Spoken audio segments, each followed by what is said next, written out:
os irmãos abrissem as suas Bíblias no livro de Lucas, capítulo 2, vamos ler os versículos do 1 ao 20, Lucas, capítulo 2, versículos do 1 ao 20, na proporção que os queridos encontrarem, se colocam de pé, por favor.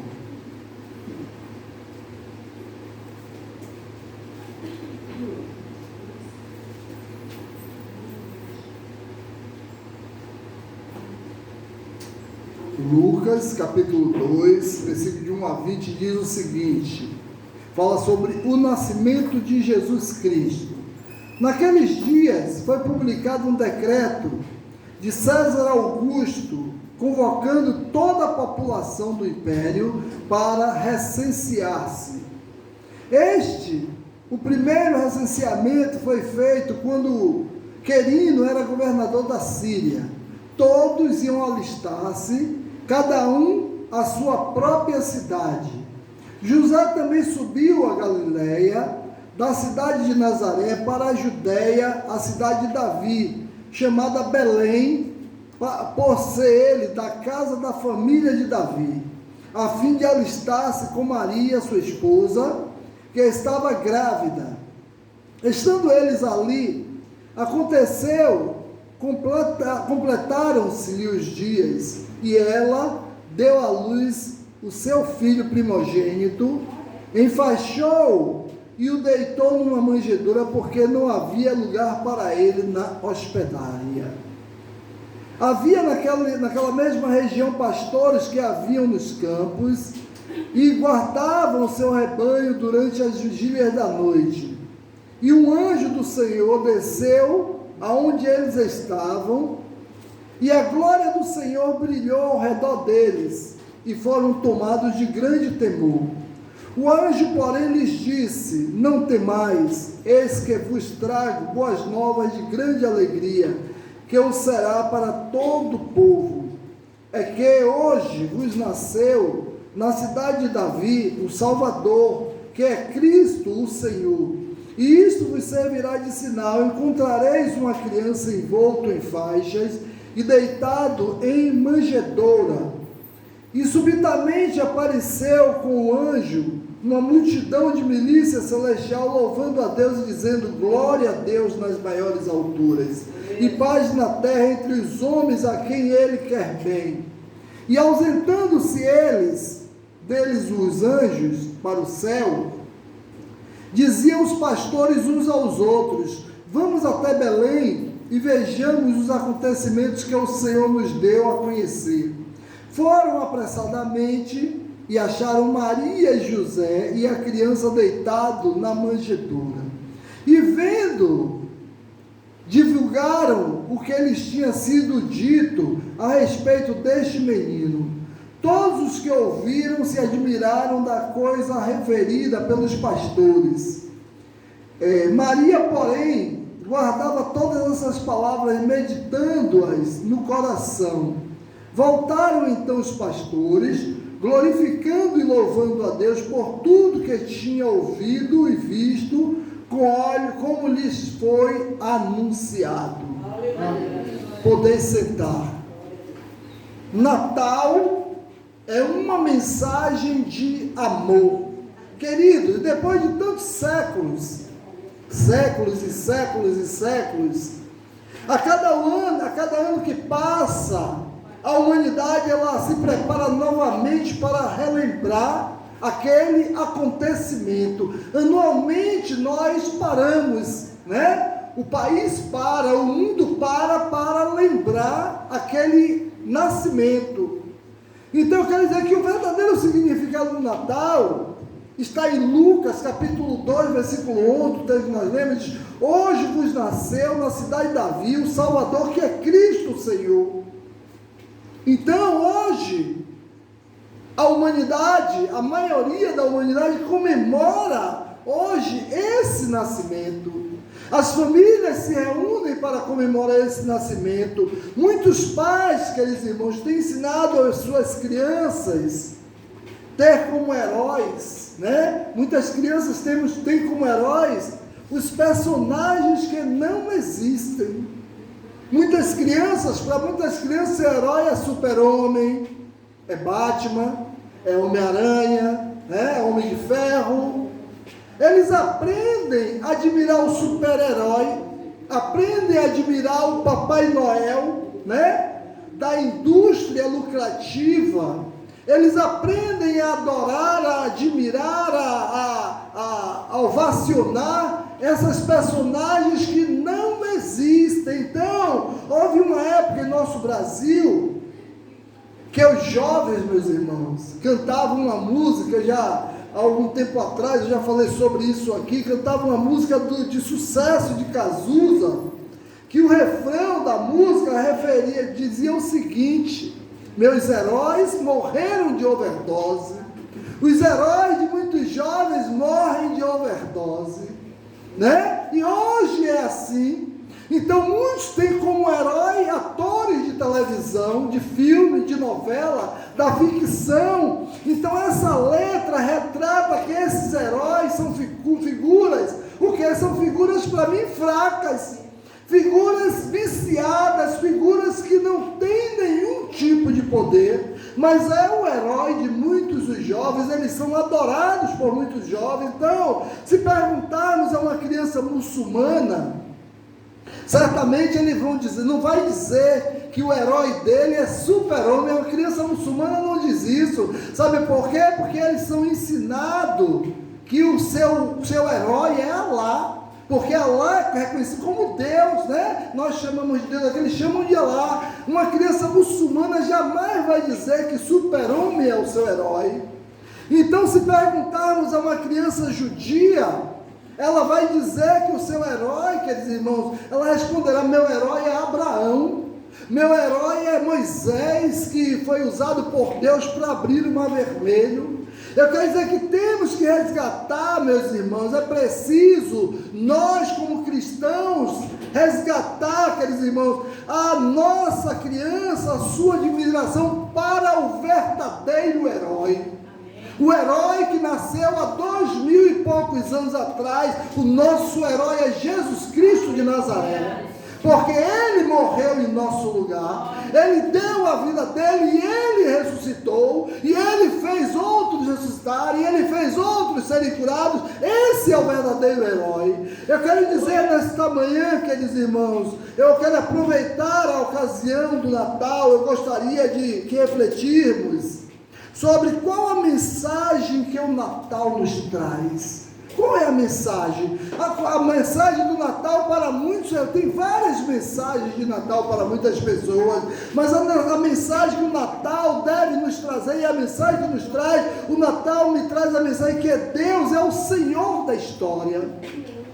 É Ele que é o Senhor. É Ele que é o nosso herói, porque é Ele que criou todas as coisas, foi Ele que nos deu vida. Então Lucas, capítulo 1, versículo 6 que nós lemos, revela que o imperador Augusto mandou uma ordem para que todos do império, todos fossem recenseados. Então todas as pessoas deveriam ser registradas. Era uma necessidade a fim de que fosse feito a contagem da população. Estamos tendo o IBGE hoje, está acontecendo no nosso país, a população brasileira está sendo contada, é um recenseamento, aquele recenseamento que foi feito. Então, quando foi feito esse primeiro recenseamento, Cirino, ele era o governador da Síria. Então, queridos irmãos, todos foram registrados na sua própria cidade. Observe que José e Maria, eles vão para Nazaré.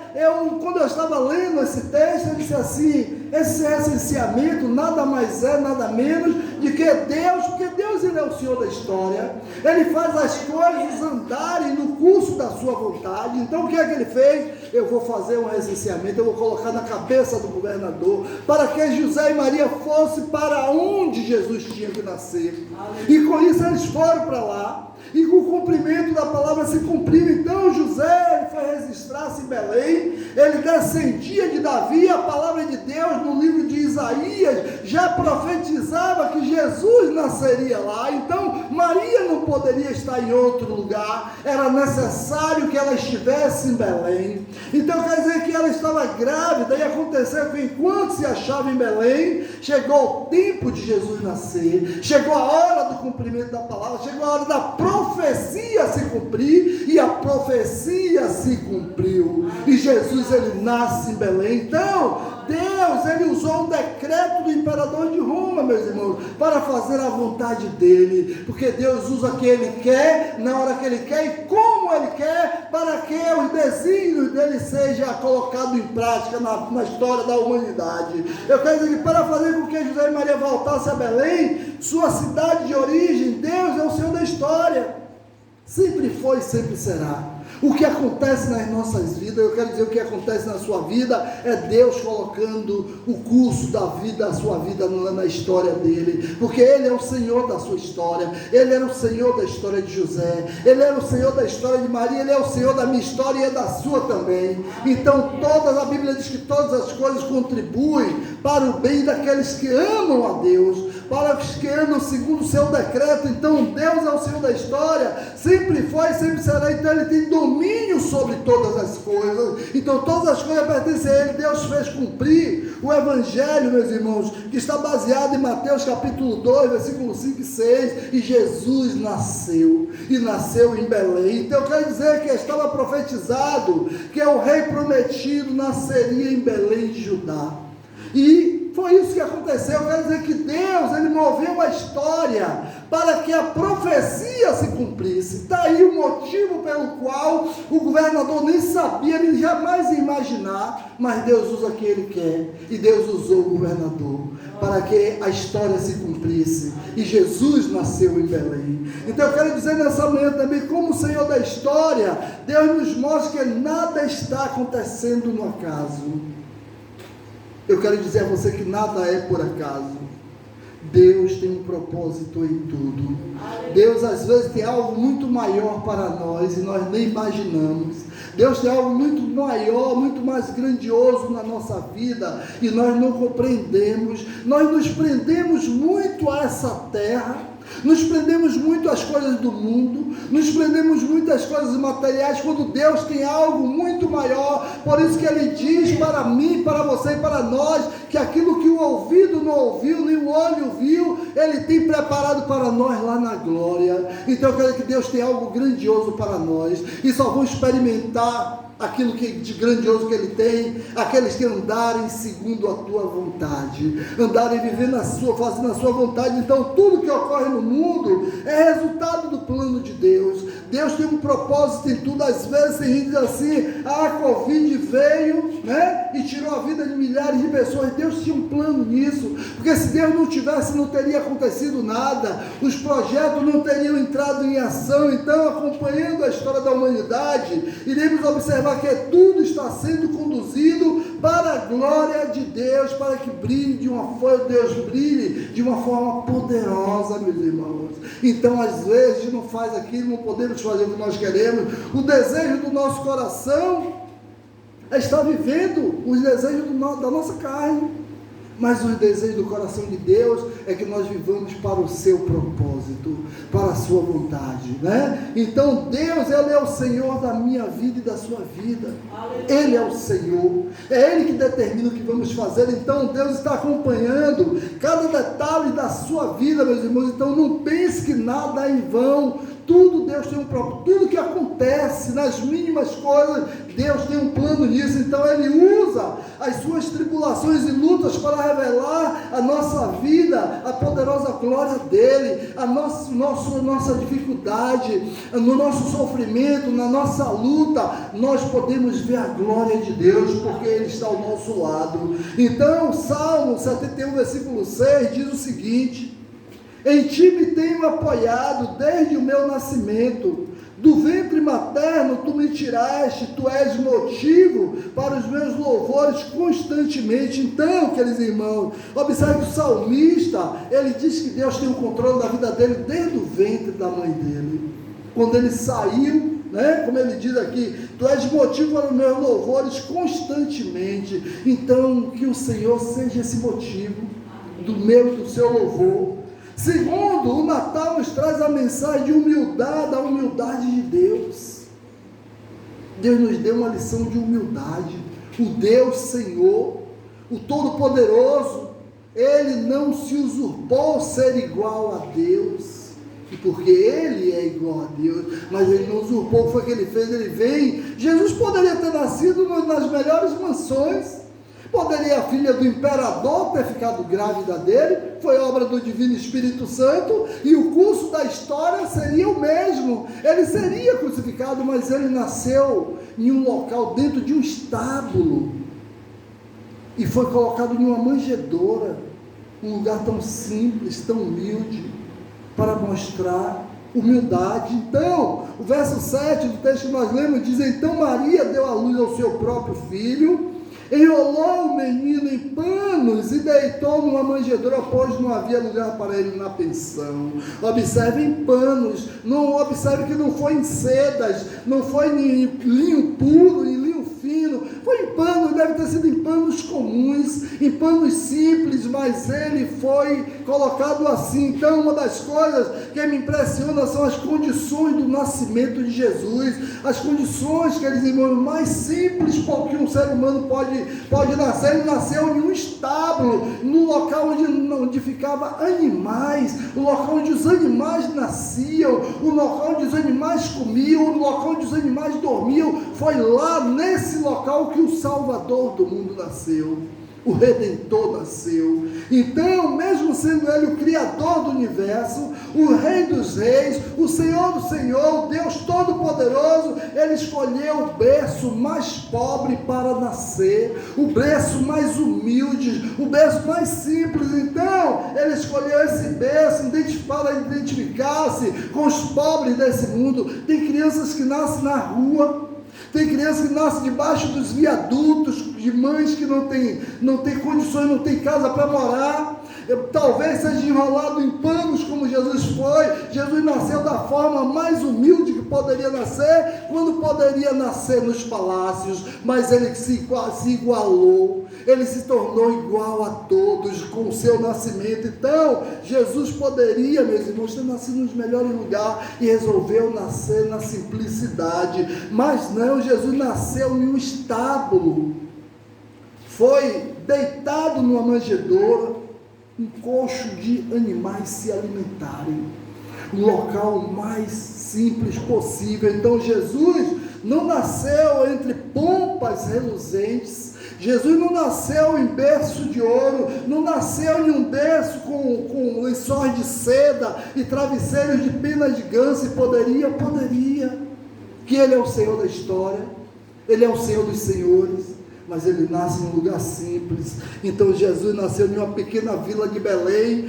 onde nem se acreditava que o Senhor dos senhores poderia nascer, que um dos lugares mais simples que existia. Então, desde o seu nascimento, meus irmãos, Jesus sempre demonstrou o que? Humildade, demonstrou simplicidade. Então, mais tarde, Jesus pregou nas montanhas que felizes são os que... Ele prega o seguinte: felizes são os que sabem que são espiritualmente pobres, os pobres de espírito, queridos irmãos. Por que nós devemos ser pobres de espírito? Porque os ricos de espírito não precisam de Deus. Os abastados, tem muita gente que está em fortuna, está em conforto, em regalia, não tem problema, não precisa de Deus. Mas eu e você, nós precisamos. Porque nós somos pobres de espírito. Porque os que são pobres de espírito, aqueles que precisam de Deus. E tem aqueles que se acham ricos espiritualmente, acham que tem tudo que precisa, quando na verdade não tem nada. Porque Deus é a maior coisa que nós poderíamos ter. Então a humildade sempre abriu e continuar abrindo portas e oportunidades para as nossas vidas. A humildade nos traz vitória, a humildade nos traz as bênçãos celestiais. Então o Natal também nos traz a mensagem que Deus trouxe boas notícias em um mundo de maus notícias. Ele trouxe boas notícias em um mundo de sofrimento. em um mundo de perseguição, em um mundo de exploração. Então, nos versos 8 a 14, diz que o nascimento do nosso Salvador não se deu entre os príncipes, não se deu entre os tronos do mundo, mas em meio a um grupo de simples pastores da pequena vila de Belém. Observe quem foram as pessoas que foram reverenciar Jesus. Foram os pastores.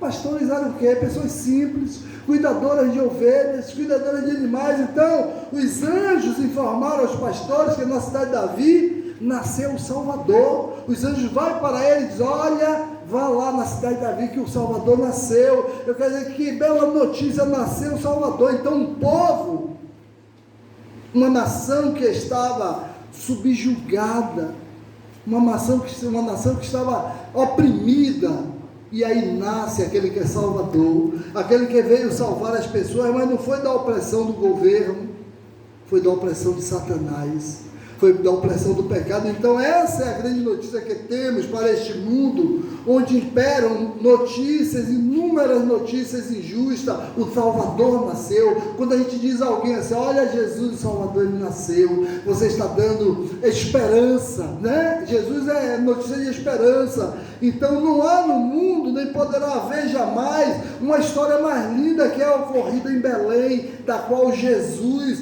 é o personagem central. Nunca vai haver e nunca existirá uma história mais bonita do que essa. O nascimento de um rei em uma manjedoura. Rei nasce em palácio, rei nasce com pompas, rei nasce nos melhores lugares, no maior conforto, mas o Rei dos Reis, ele nasceu em um lugar simples. Então o Natal não deve apenas representar para nós uma bela história, não deve ser só uma bela história, porque o Natal para muitos é uma bela história, né? Mas o Natal também é um momento para refletirmos acerca da nossa comunhão com o Senhor do Natal, aquele que veio no Natal. Como está a minha comunhão com Ele? Como está o meu relacionamento com Ele? Então o Natal é um momento apropriado para refletirmos sobre a qualidade do nosso relacionamento com com o Salvador.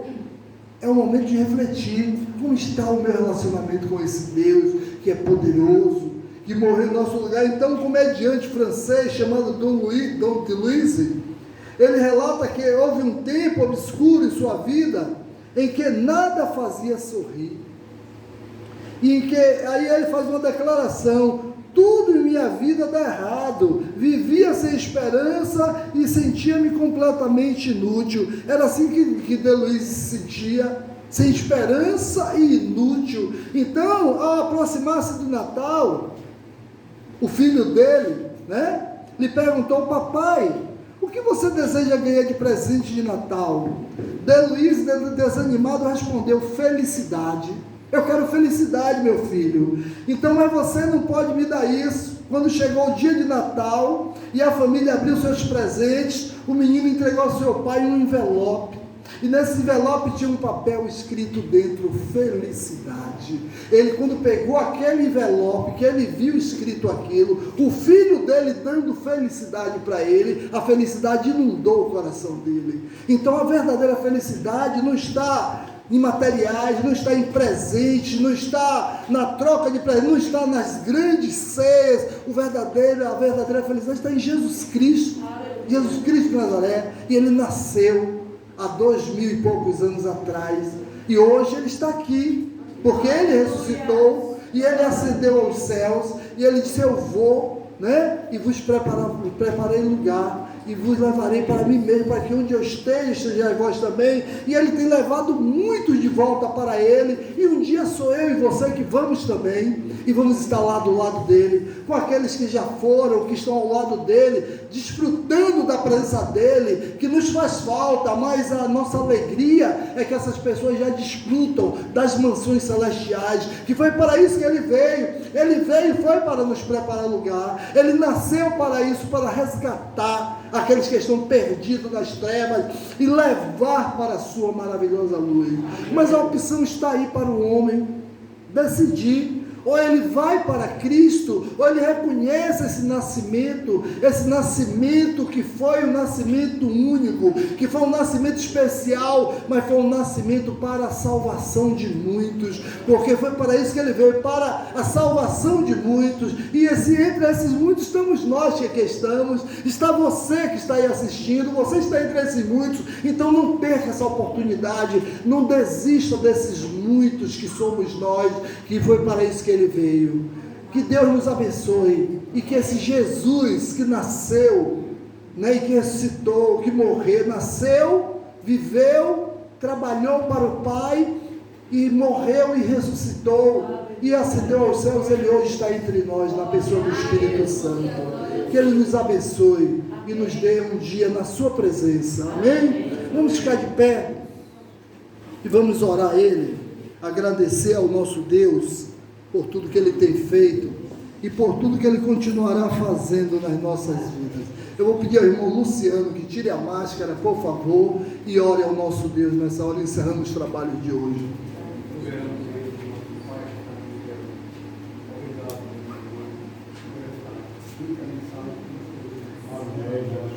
Essa lembrança de Jesus Cristo na nossa vida. Amém. Já precisamos de tudo que ele fez hoje, no seu trabalho, na sua obra. Abençoa cada um de nós que não possamos repetir essa mensagem no nosso coração, Senhor. Te faz, que é o verdadeiro Natal. Amém. Pai amado, Pai bendito, obrigado. Um velho Pai para os nossos lares, dar uma dia na sua presença. Amém. Amém, queridos. Coração silencioso, nós estamos despedidos. Só lembrando, à noite estaremos aqui, continuando, comemorando o nascimento do nosso Salvador. Que Deus abençoe a todos.